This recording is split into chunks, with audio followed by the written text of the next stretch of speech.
As I walk through the kitchen where I keep my snacks, I open my fridge, and then he attacks. It's snack time! You know, today on Snackboy, I want to tell you that just because someone might be in dinner theater, it's no reason to scoff at them. And oftentimes, guys, as you probably realized by this time, revenge doesn't always work. I'm not even talking on a moral plane here. I'm talking about revenge can backfire on your ass, as it did to me. My first paid theater gig was at this horrible theater called the Lazy Susan. And I was doing a horrible show called Shenandoah, and it's a musical about a family torn apart, torn asunder as they face the Civil War. And it was a horrible show, and it was called Shenandoah, but we called it Shenandoah or Shenandoah. You know, why not? Why not? Anyway, it was like my first big show, and I was so excited to be in a dinner theater production. I don't know why. I just was, darn it. And there I was on stage, and the director comes up to us one day in the rehearsal process, and he goes, "All right, troops, gather round, gather together. I have a very important announcement to make." And so all of us gathered around the cast of Shenandoah, and the director said, "Good news, people. We are very fortunate, very lucky, oh so lucky to have a new member of our cast. Please welcome Sir Charles Winthrop. Charles is joining us from the Broadway production of Les Miserables, and he's going to be playing the father from now on." Well, we were all very excited, a real Broadway performer in our little dinner theater. Hey, let me hear you say, hey, let me see you, hey, ho, let me hear you say, what, can I get a what? Thank you. So there we were, and he says, "Good day, everybody. My name is Charles.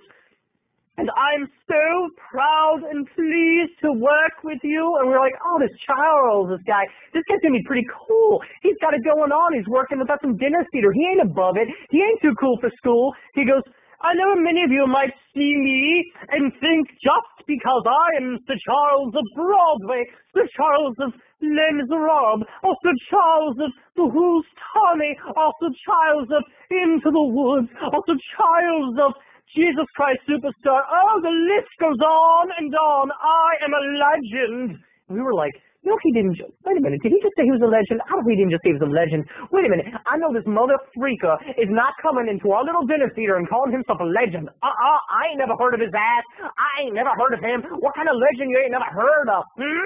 So we were like starting to dislike him from the get-go. We were like, this guy's an ass. And that begun the war. So one day, as we were all in our dressing room, he was like, "Silence! I will have silence. I am a Broadway star, and you people have to learn that in the dressing room of a theater, you do not need to talk and make so much noise and be so disrespectful." And I was like, no, he didn't just roll his R for no reason. So we were just starting to hate his ass. He was like, "I have been the star of Hamlet. I have been friends with Barbara Streisand. I have rubbed elbows with Miss Barbara Streisand. She says, 'Charles, you grace the stage with your presence and charm.'" And I was like, I don't give a freak who you be hanging out with. I don't like no Barbara Streisand anyway. I don't think she ain't nothing but a two-time hustler. I ain't impressed. And he was like, "Young man, you have only done dinner theater. You have so much you can learn from me. Look at the tears in my eyes when I act. Look at the way I emote and project my voice." And we were like, that's it. He's getting revenge. He's going to get our revenge. So that night, I decided to do it. I took crazy glue and I glued down everything to his dressing room table. I know what you're saying to yourself. No, Snackboy, you didn't stoop to vengeance. It's beneath you, but I did. My lowly dinner theater butt stooped to vengeance, people, and I do it again. And that night he came back from stage from his applause and he sat down and he tried to pick up his brush to brush his mushroom haircut, but it was glued down. We all shared a little giggle. But Charles was a little angry.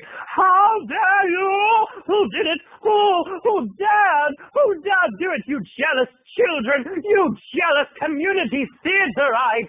Who did it?" And every finger was afraid of Charles, afraid of him. They all pointed to me. They turned against me. These actors playing my brother, they turned against me.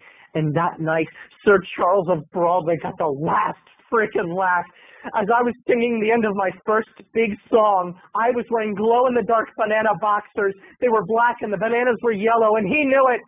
And as I was hitting my final note, he came up behind me and he pulled down my pants on stage. And there for the audience to behold as they were applauding my song were my flashy, glow-in-the-dark banana blinders, and they were blinding everyone. Everyone started to laugh at me. They were laughing and pointing, and I was shamed up on stage, and the lights went out. And there in the dark, all you could see was my glow-in-the-dark banana boxers. Shame on you, Sir Charles of Broadway. Shame on you.